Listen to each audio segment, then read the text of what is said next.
నెలరాజుని ఇలరాణిని కలిపింది కదా సిరి వెన్నెల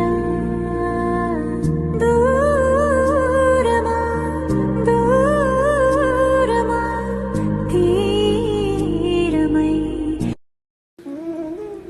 मित्र हो ज्याच्या पोटी लेकीचं माप, जगी सर्व सुखी ते मायबाप.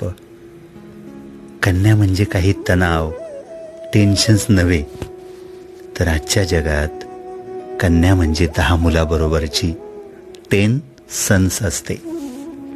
एकदा एका बापानं आपल्या मुलीला विचारलं, बरं का बाळा, तुझं प्रेम कुणावर अधिक आहे, माझ्यावर की तुझ्या नवऱ्यावर? यावर मुलीनं फार सुंदर उत्तर दिलं बापाला. ती म्हणाली, बाबा मला नक्की नाही सांगता यायचं, पण मी जेव्हा तुम्हाला